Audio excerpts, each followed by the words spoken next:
Hey guys, so I have a haul for you today. I'm glad you guys like hauls because I like hauls too. They're so easy. But anyways, let me just get on with the video. So the first thing I got was the Smashbox Monarch eyeshadow palette. So it has 6 colors, and I actually got this from Hautelook. Yeah, I talk about Hautelook all the time, right? Hautelook is a site where you can get a lot of designer items for a little bit of a discounted price. I get jeans, everything, but once a week they usually have a really well-known cosmetic brand on sale. They also have all these other cosmetic brands that I haven't heard of as much, but they have Urban Decay literally all the time. And this palette, I wasn't so sure about the palette because it was still a little bit pricey. I mean, sometimes the Urban Decay sales are so cheap. They've had $2 Urban Decay sales where everything's $2. I've seen Urban Decay primer potions for $5 on that site. So cheap. But this was a little bit more pricey, but that's because this palette is so unique. And so I just decided that I couldn't let it go because there's actually 6 different colors in this palette.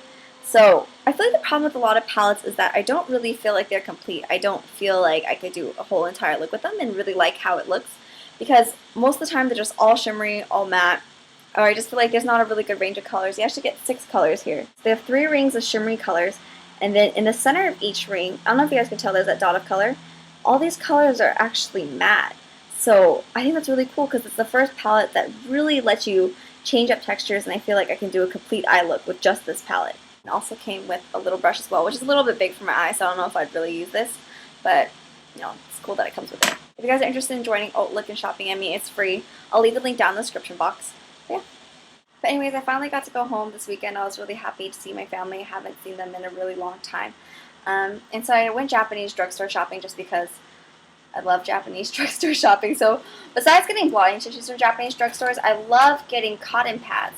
So I know you guys are going to be like, oh, what's the difference between, you know, the American brand cotton pads and Japanese drugstore cotton pads? Well, if you've ever used Shiseido's cotton pads, and Shiseido does sell cotton pads, by the way, they're really, really cool. They look kind of like this, except these ones are a different brand. I got 2 different brands. I got this Good Puff one, and I also got this brand. These were a little bit more expensive. It was $3 for 110, but it just doesn't have this little ridge right here. And at first, I didn't think that I would like this little ridge, because this box had 160 for 189, so this was actually much cheaper too. But I actually like it now because the other ones you can kind of pull apart since they're not binded together right here. But the thing is that I love about Japanese cotton is that, first off, it doesn't waste any eye makeup remover. I feel like those cotton balls just waste so much eye makeup remover, it kills me. I'm like, that's such a waste, you know? You really don't need to use that much to take off your eye makeup. And I also love these because they're super soft, very, very durable. You wouldn't think that these are disposable if you touch them just because they're so, so soft. So gentle on the eye area, and that's why I really love Japanese cotton. I really feel like if you guys were to try it out, you guys would really, really like it. What some people do is they just cut it in half. It makes it a little bit more economical, but I mean, it's pretty much on the same price point as American cotton pads if you think about it. But I think that it's far, far superior to them just because it's so soft. Especially you have to be careful, you know, with cotton pads because they have those little round cotton pads that are compressed, and I just feel like they're really rough. I like to use those on my nail polish because I feel like they're a little bit more abrasive. But I don't really want to use them on my eye because I feel like it kind of hurts and scratches my eye, and so I like to use Japanese drugstore cotton for that. The next thing that I got was my hair mask. Now I use the henna and placenta with olive oil hair mask. I get this at Sally's Beauty Supply. The only reason why I bring this up is because I think they actually changed the formula. So the old formula, I loved it. It felt so good. A lot of people told me that they really liked it. And I tried this again. They say it's new look, same formula, but I don't really think it is. I think it's actually a different formula now because it smells different and it's not as conditioning as it used to be. So I don't know. I'm definitely really hesitant about buying it again. I still have 2 more that I bought, so I'll let you guys know if it, you know, my opinion about it changes. But it used to be so good. It used to be my favorite, and now I hate it. So I don't know, kind of a bummer, right? But I hate when companies change their product and make it worse. It's just like cheap flat iron. It drives me crazy. So the next thing that I got was the Chanel blush in Tweed Pink. I actually bought Tweed Coral a long time ago, maybe about 2 years ago. And this is what it looks like. Very pretty blush. So, so pretty. It has a little bit of glitters to it, but not a whole lot. It's definitely not overwhelming. I'm wearing it on my cheeks right now. You guys probably can't see it, but I'm going to have swatches of my lip gloss and my blush at the very end of the video. But it's so pretty. My only complaint with Chanel blushes is they're so hard to pick up the color. I feel like you just have to like jam your brush in there, you know, go over it a bunch of times until you can actually pick it up, which is really unfortunate for the price point, but this is such a pretty blush. This is probably one of my favorite pink blushes at the moment. Packaging is just like all Chanel blushes, you know, very high quality. Just love the packaging. I mean, who doesn't feel really glam when you pull out a Chanel compact and just see your makeup or putting on your makeup right. The next thing I got was a Makeup Forever High Definition Foundation. I got it in color 118. This is actually a perfect match for me. The first time that I got color matched with 120, and it looked okay in the store but didn't look okay outside, so I returned it. I never really thought about it again just because I got really annoyed.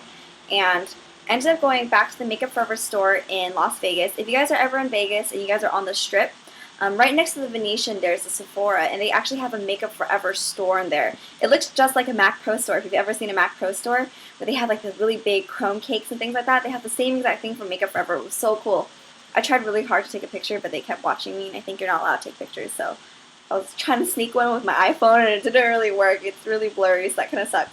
But it's a really nice store, especially because there's all this natural sunlight that comes in. You know, Vegas is freaking hot. There's no lack of sunlight there. But I really, really like this now that it's the right color. I got color 118. And the cool thing about Makeup Forever store is that all the makeup artists there, they're actually specifically working with Makeup Forever, and they don't work with any other brands, and it's a huge, huge portion of the store. It's really, really cool. So actually the oil control is actually pretty good on this because I wore it, that was so gross, I wore it for literally 9-10 hours, something like that. You guys can hear the cars go by. We have to open our windows, it's so hot. But I wore it for around 9-10 hours, and it still looked really, really good. I was really surprised. I was like, oh, looks pretty good right now. And I fell asleep with my makeup on, which is literally one of the fastest ways to break out in the world, and you should really not fall asleep with your makeup on. But I did, because I was just lazy and I didn't take it off. You know, you have those days you're just like, I don't care, I just want to sleep. And so I just fell asleep. But obviously regret in the morning. It actually still looks good in the morning. So weird, but definitely like it for photography and things like that. The last thing that I got was this MAC lip gloss in Strange Potion. This is a beautiful pink coral. I love, love, love this lip gloss. I'm actually wearing it right now. I should probably reapply it though because I was eating earlier. There we go. Such a pretty color. Can we just talk about how pretty that is? So pretty. It's actually a lot less sticky than a lot of MAC lip glosses are. This is part of the Surf Baby collection. Usually I'm not really crazy about any of the collections that MAC puts out, but this first released in the MAC Venomous Villains collection. I didn't pick it up that time because I just didn't think it was anything special, just because I wasn't really paying attention to all the collections because I never really pay attention. If I see something that like kind of jumps out at me right away, then I'll get it. But it just didn't jump out at me right away. I hate the theme packaging. I know a lot of people really like the theme packaging, but it drives me crazy. You know, I feel like weird being a 21-year-old pulling out a lip gloss that looks like this. It just kind of reminds me of, you know, kid makeup that you would maybe give to your little sister or something. But this is such a pretty color, especially because it wears a lot better than a lot of MAC lip glosses, and it's not as sticky. And I feel like that's the biggest shortcoming with MAC lip glosses. They're just super sticky, but it's very, very pigmented. It's really pretty. There's nothing really like it in the MAC Norma collection, so I'm very, very happy that they re-released it. Probably going to get an extra, which I almost never ever do. Trust me, I'm not like one of those people that has to buy backups, but this one I think I made because, as you guys can see, it's a really, really pretty color. I'm going to have a swatch of this at the end as well. It's such a pretty color. So that's it. I hope you guys enjoyed that haul. I'm going to have all my contest winners at the very end of this video as well, so congrats to all of you guys that won. If you guys didn't win, I'm sorry. I promise I'm going to have more contests in the future, and I will talk to you guys later. Bye.